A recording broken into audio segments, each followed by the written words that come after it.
Kaleshwaram commission ఎప్పుడైతే start అయిందో అప్పటి నుంచి కేసీఆర్ హాజరవుతారా లేదంటే ఎప్పుడు వెళ్తారు, కమిషన్ ఏం క్వశ్చన్లు అడుగుతుంది, కేసీఆర్ ఏం సమాధానం చెప్తారు, కేసీఆర్ చెప్పే ఆన్సర్స్ కి కమిషన్ సాటిస్ఫై అవుతుందా లేదా, ఇలాంటి క్వశ్చన్స్ మనం దాదాపు ఒక 1 వీక్ 10 డేస్ నుంచి మనం చెప్పుకుంటున్నాం, వింటూనే ఉన్నాం.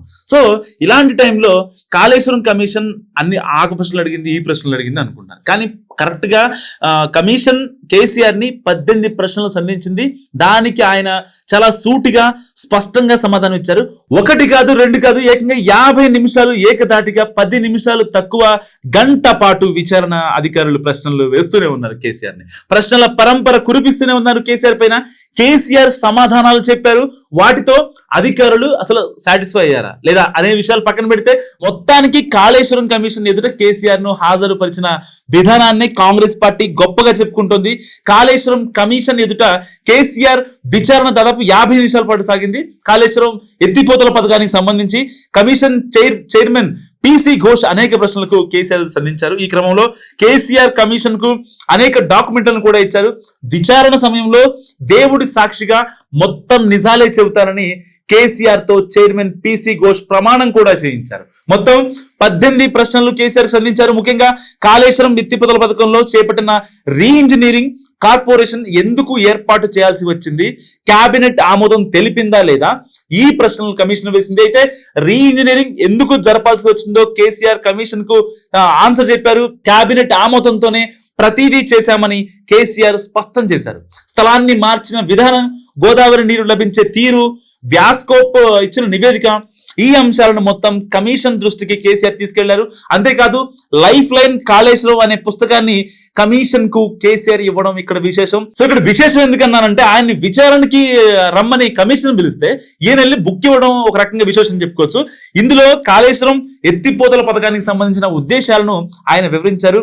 కార్పొరేషన్ ను నిధుల సేకరణ కోసమే ఏర్పాటు చేశామని, ఇక బ్యారేజీలో నీటి నిల్వ చేయడం అనేది ఇంజనీర్లు తీసుకున్న నిర్ణయం అని, దానితో నాకు సంబంధం లేదని కేసీఆర్ వెల్లడించారు.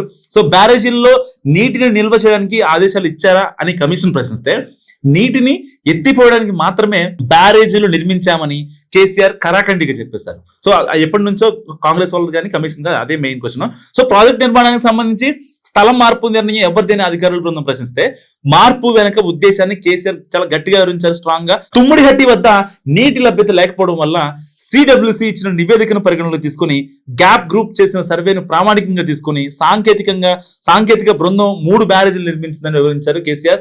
తుమ్మిడిహట్టి వద్ద ఎత్తిపోతల పథకం నిర్మాణానికి మహాప్రభుత్వం ఒప్పుకోలేదని, సాంకేతిక బృందం ఇచ్చిన నివేదిక ఆధారంగానే స్థల మార్పు జరిగిందని, అవన్నీ కూడా కేబినెట్ ఆమోదంతోనే చేశామని కేసీఆర్ వివరించారు. విచారణ అనంతరం బీఆర్కే భవన్ ఎదుటి నుంచి కార్యకర్తలకు అభివాదం చేసుకుంటూ కేసీఆర్ వెళ్లిపోయారు. అంతకంటే ముందు విచారణలో భాగంగా తన వ్యవసాయ క్షేత్రం నుంచి కేసీఆర్ బీఆర్కే భవన్ వచ్చారు.